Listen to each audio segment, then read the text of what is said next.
My name is Naomi, a 48-year-old housewife. My husband, Scott, is 52 and serves as the vice president of the family-owned company. Our son, Kent, 26, is currently training at my brother's company, anticipating becoming the next president. However, this process had its problems. I was treated like a servant by Scott. What's this, huh? This ironing. Make sure the wrinkles aren't so noticeable. You useless wife, I picked you up. You should be more devoted to me, show some gratitude.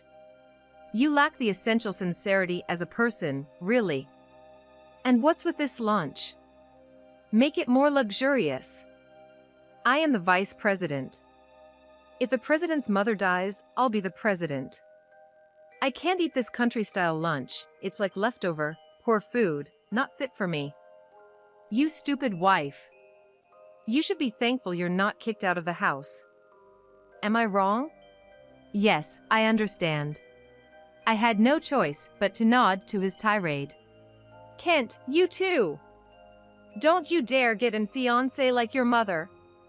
I never wanted a failure of a son like you, and if you bring home a failure of a wife, I'll kick you out.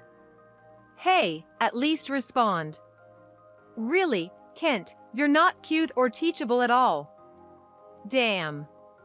Seems like you're popular with the employees, but I don't believe in such superficial things. You must be pretending to be popular, huh? You worst son.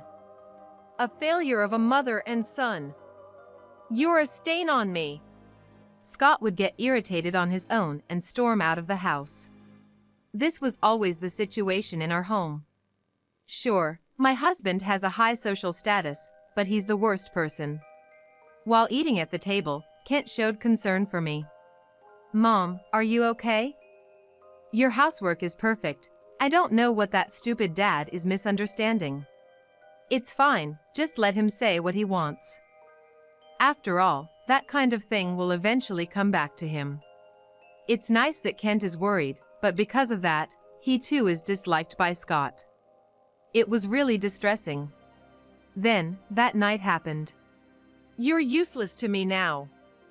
Let's get a divorce. Excuse me? I was baffled, not understanding what was said. Even though he disliked me, he had never hurled such terrible words. Kent was not home, working overtime. Is that so? Far from being angry, I was just speechless with dismay. All my efforts had led to this. Well, you must need your free time, right? Sure, you've been living the high life with 3 meals and naps until now, but sorry, you need to leave. I no longer loved Scott. I thought that divorcing would mean not just me, but also Kent would be thrown out. That's why I never initiated a divorce myself. Listen, I'm giving you 2 weeks to pack your stuff. If anything is left, I'll throw it away, no matter what it is. I'm gonna sleep at the office today. Got it? Be grateful for the 2 weeks I'm giving you. See ya. With that, Scott slammed the door and left the house. But he wasn't heading to the office. Scott had a mistress. Her name is apparently Angie, though I've never met her. Must be nice for him. I had devoted myself to Scott, but in the end, he goes to his mistress. Then Kent comes home from overtime. What's wrong, Mom? Kent looked at my face, seemingly noticing my slight disturbance. I told Kent exactly what my husband had said. Wow, seriously? Mom, your ironing and housework are perfect. I'm not a mama's boy, but I prefer a domestic woman like you. And he tells you not to bring home a failure of a wife? Isn't he the failure? Strutting around at the company, always busy with golf meetings. I may be at a relative's company, but everyone knows Dad's misdeeds. Yet he's getting cocky. What a terrible man. Even Kent was absolutely furious at this. Scott's dislike for Kent had a reason. It was because Kent closely resembles me, both in looks and in thinking. That was the cause. Mom, did you say anything back?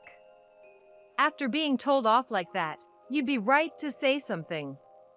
I know it. That stupid dad has a mistress, doesn't he? Even with a mother like you who does so much, he's got another woman. Oh, man. What a terrible guy. But you know, Kent, it's okay. If I leave, he'll probably realize the value of a useless wife, and it'll all work out. You just need to stand firm and take over your grandmother's company. Don't worry about me. The company is stable while your grandmother is president, and there's no way Scott will be appointed president. She's bound to appoint you because you've proven yourself at the relative's company.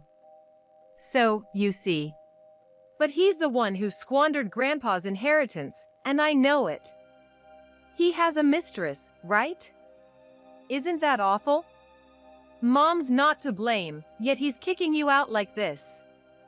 It's cowardly, vile, and the worst of all. Mom, you took care of Grandpa for 12 years, and he spent Grandpa's insurance money on his mistress, didn't he? I know it. He thinks I'm just a kid and underestimates me.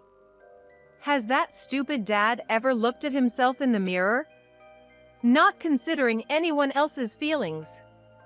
If I had the power, I'd deal with that guy. Kent, it's okay. If you take over from your grandmother, that's all I need. Being kicked out doesn't mean we're estranged. We can still contact each other in this day and age. I'll go back to my parents' house, but don't you confront that man. Sorry, Scott treat you badly, because you look like me. Kent? Then, after much thought, Kent spoke up. Hey, let's not divorce just yet. What? Kent's strategy was pretty good for a quick thought. I agreed to Kent's suggestion, thinking of it as my final revenge. If that stupid dad attacks you, make sure to call the police, okay? It would be terrible if something happened while I'm not around. Take care of yourself, Mom. It's okay, I will take care of myself. Your idea is brilliant. Thanks for giving me hope. I was grateful for my son's concern. Then, about a week passed. That evening, unusually, Scott came home. And immediately started yelling at me. Hey! Why are you still here? Oh, you're packing up? Hurry up and get your stuff together. Can't you even do that? Didn't I tell you to get out of the house? Have you packed your things? Hey, say something. Or are you still napping and haven't packed yet?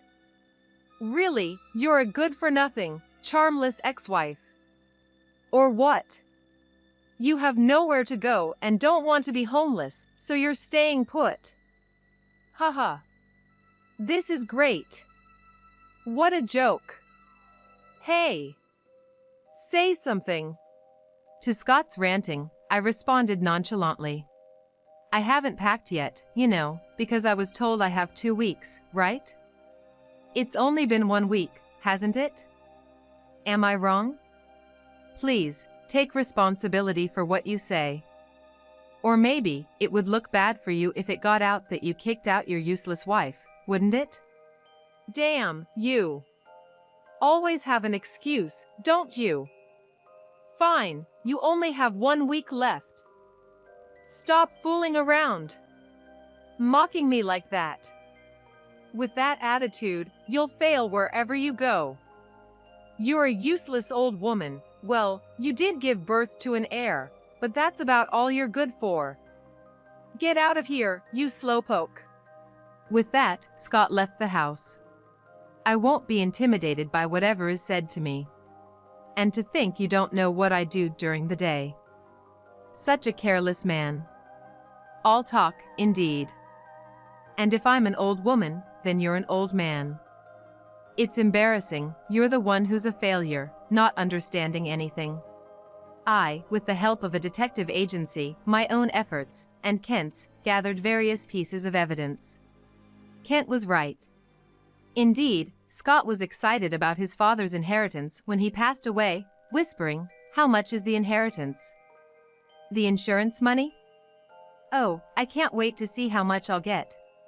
He squandered his share of the inheritance on gambling and lavish outings with his mistress, Angie. I got testimonies about Scott's usual work from his secretary. Kent and I looked at the credit card statements withdrawn from the account and meticulously recorded everything purchased in a notebook.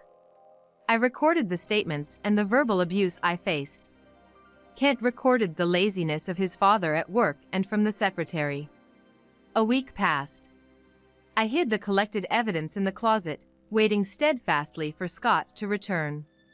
The meek version of myself was gone. As expected, Scott came back and immediately started shouting. "Don't mess with me! Why are you still here? A week has passed. The deadline has come. Why are you still in the house? Ah, you must be clinging on because you have nowhere to go, right? Miserable, pitiful, you've fallen so low, you can't give up the status of being the vice president's wife, huh? You're the worst woman ever. Hey, say something." 2 weeks have passed, but I never said I was leaving. I'm a failure of a wife, remember? You need to make it clear. I deliberately said something to provoke him. In response, Scott turned red with anger and yelled. "All right, I get it. You want me to make it clear, right? Get out of this house. Understand? Now say it. Say you will leave this house. I'll hold you to your word." "All right, I will leave within a week." "That's what you want, right?" Scott, who had been red with rage, calmed down and smirked. "Leaving within a week, I heard that clearly. All right, get out. You got it. Making me go through all this trouble." Scott left the house, laughing loudly, unaware that his rant had been recorded on a voice recorder. What a foolish man. Hey, Kent, did you hear that? Yeah, really the lowest and most worthless man. Kent had been listening in secret. Did you gather the evidence? I've collected quite a bit too, but now we need to consolidate it and present it directly to your grandmother. Yeah, Grandma will listen and be Mom's side. After all, you are not a failure of a wife. Maybe we should act fast? I'll contact Grandma and let's have a meeting the day after tomorrow, of course, about that worthless man. What a reliable son he was. Then the next day, Kent managed to get some time from work and secured an appointment with the female president, his grandmother, to show her the evidence collected. The grandmother's fury was immense, as if her anger could turn the world upside down. While Kent and I were having dinner at home, Scott returned. Not even a week had passed. "Are you mocking me? You said you'd leave within a week. Why are you still here? Don't think you can deceive me. You stupid woman, failure of a wife." Kent shook his head in disbelief. I responded nonchalantly. "Well, I did say I'd leave within a week, but did I say I was leaving this house? You should have gotten a clear statement. You have a tendency to be naive. I haven't even written the divorce papers yet, so I suppose I can stay in this house, right? Am I wrong? Damn you. Mom, maybe it's time to just divorce him? Well, I wonder what to do. You all are messing with me. If you anger me, I'll make it so you can't stay in Japan. Don't think you can make me angry and get away with it." To his childish rant, I internally laughed with confidence. I have my strong ally, Kent, and the evidence is coming together. We have an emergency meeting with my mother-in-law scheduled for tomorrow. Tomorrow will be the perfect chance to settle all the grievances. The next day arrived, and I got ready to meet the female president, my mother-in-law. To prevent Scott from finding out about the meeting, my mother-in-law booked a large hotel near the company. Kent joined me there, and we showed the collected evidence, recordings from the voice recorder, and notes. Seeing the detailed records in the notebook of what had been said to me, my mother-in-law slammed the notebook on the table. "That stupid son! I'll never let him become the president like this. Naomi, I've caused you so much trouble. I apologize as a woman. Kent, how considerate you are of your mother. I'm moved by the trust between you two. Kent, you must continue to support your mother, okay? Don't end up like that useless, stupid, idiotic father. Of course, I won't. Enough, let's settle this. Naomi, call Scott home, any reason will do. I will protect you. And if I were to appoint the next president, it would be Kent, who has been performing well in the branch office, not the vice president who just messes around. No matter what anyone says, I will appoint my grandson. I should stop covering for my own son. Enough is enough. Let's make him face the consequences. Afterward, my mother-in-law, Kent, and I headed to the house in her car. I then called Scott to the house. From the faint sound of a woman's voice, he might have been at his mistress's place, not the office. The sound of footsteps hurried at the entrance. I had told him on the phone that I would leave the house, so he might have taken it seriously. Finally leaving, huh? Wait, Mom. And Kent too. Why are you here? What about work?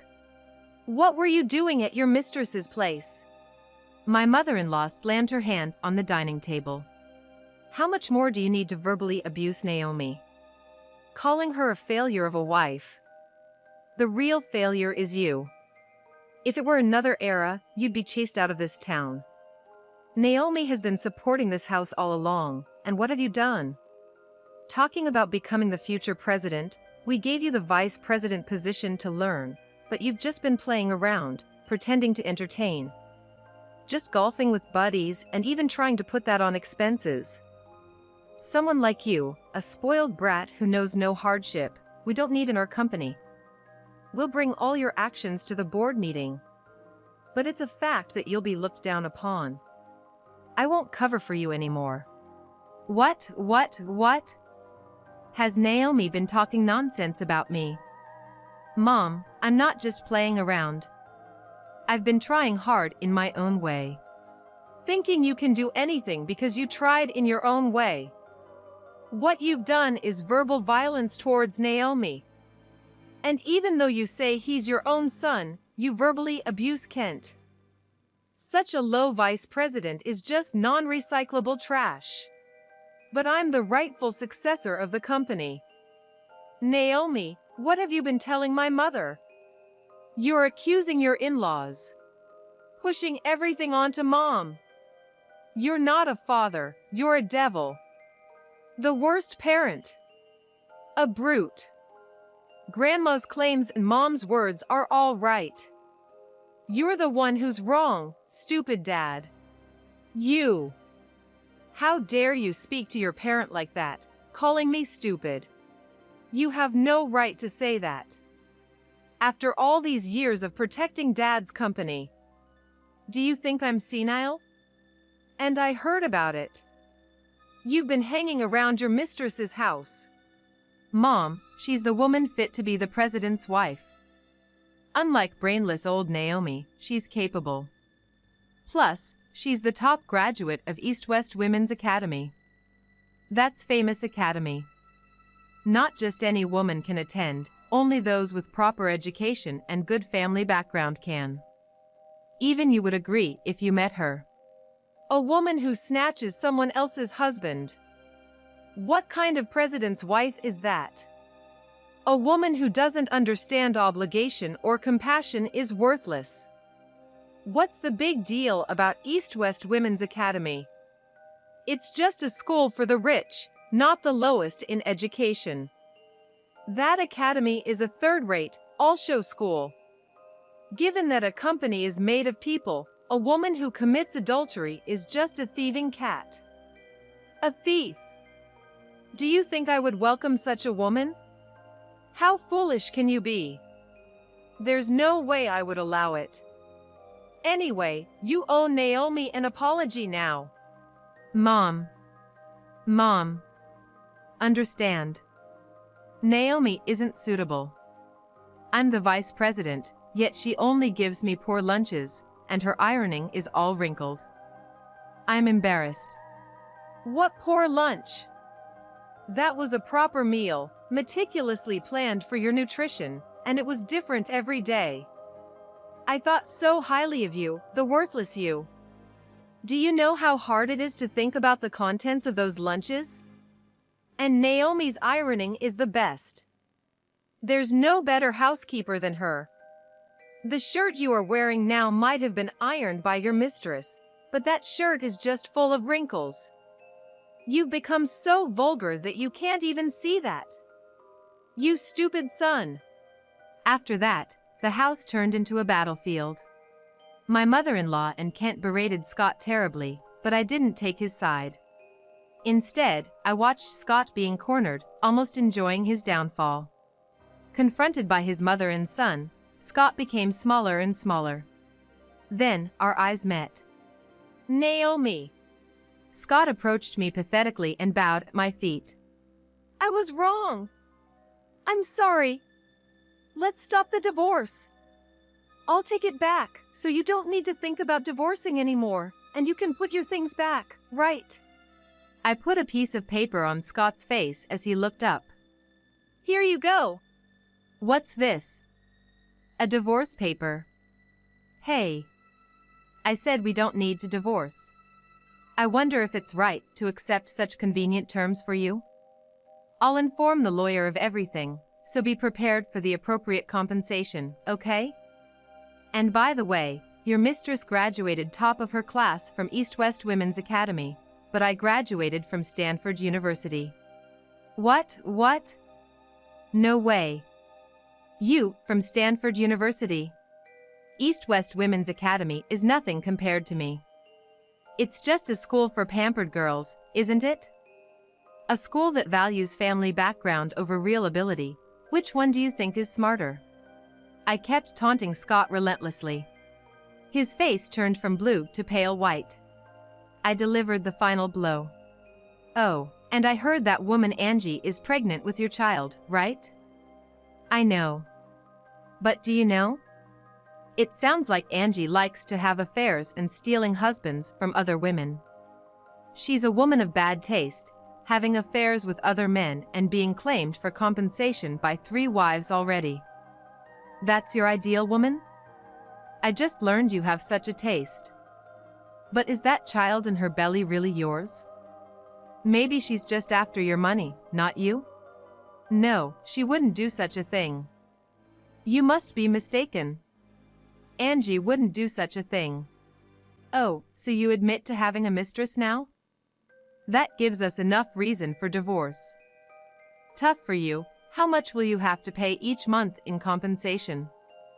Kent and your mother say they don't need it, but make sure you pay me properly. You worthless husband. That's. After I struck the final blow, my mother-in-law and Kent stood up. I took only my change of clothes and decided to stay at my mother-in-law's house for now, leaving Scott in a daze at the house. We dropped Kent at his company in my mother-in-law's car, and then I went with her to her home. Use this room. I've made you live a wasted life. I will also support you, and we will ruthlessly extract compensation from that stupid son. I will provide you with a good lawyer. Would that be a way to atone? Of course, Mother, thank you. I've finally vented all the pent-up frustration I had, and my heart feels clear now. I should be the one thanking you. You really are a wonderful daughter-in-law. I promise. Scott will be made to leave the company, and he will pay the compensation properly, no matter what it takes. Afterward, my mother-in-law held an emergency board meeting at the company, shared all the circumstances, and decided on Scott's fate. The unanimous decision was to dismiss Scott from his vice presidential position. Everyone expressed their unwillingness to work under such a man, and I thought it was a natural outcome, deserving no sympathy. Thus, I was truly liberated, and Scott's life as vice president ended. I continued living in the same house, retaining various rights, thanks to the lawyer. Now, Kent and I are living together. One day, while I was washing dishes, my phone rang. Hello? Who's this? Though I didn't recognize the number. Something clicked, and I decided to answer. Hello. Hey, do you even know what you have done? A woman's voice shrieked, likely Angie. Who might you be? Because of you, everything is ruined. You know that, right? I was loved by Scott unlike you, and you drove him out of the company. You are a classless, heartless, vulgar woman. I'm more suited to be the president's wife. You demon. Wicked woman. Witch. I don't understand what you're saying, but Scott and I are divorced. He's the man you wanted, right? Do whatever you please with Scott. Wait. I'm pregnant and can't work. I'm struggling to live. You should give me some support.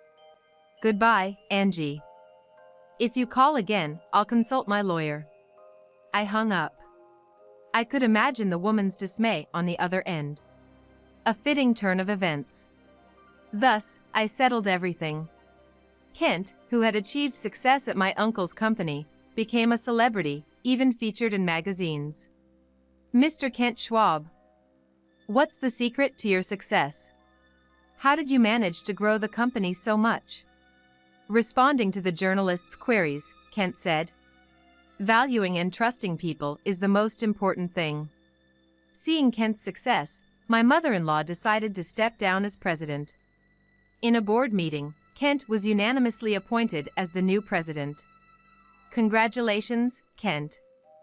You have to work even harder from now on. Mom, I will always protect you. So, rely on me. Kent, my reliable son, gained enough competence that no one would call him a foolish man, leading the company inherited from my mother-in-law. With guidance and teachings from the now-retired mother-in-law, the company expanded, opening new branches. Kent, with a keen eye for people, surrounded himself with capable personnel. Together with his tough-talking close associates, he will continue to enhance the company's success. For Kent, who graduated from a top university in UK, he learned how to speak French there. So fluent in French, some people even mistake him for being from a French-speaking country.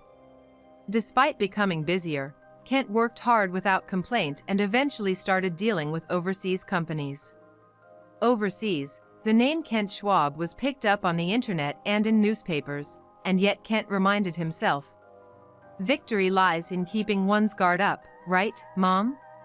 Take care. You're going to the UK for a while, right? Did you pack everything? What about your laptop? I'm an adult now, so stop treating me like a child. Just call me if anything happens. You can talk to me about anything. With that, Kent left for a long business trip. After the retired mother-in-law passed away, I helped with the management of Kent's company, spending my days actively. Eventually, Kent brought home a classy woman. Mom, I want to marry this person.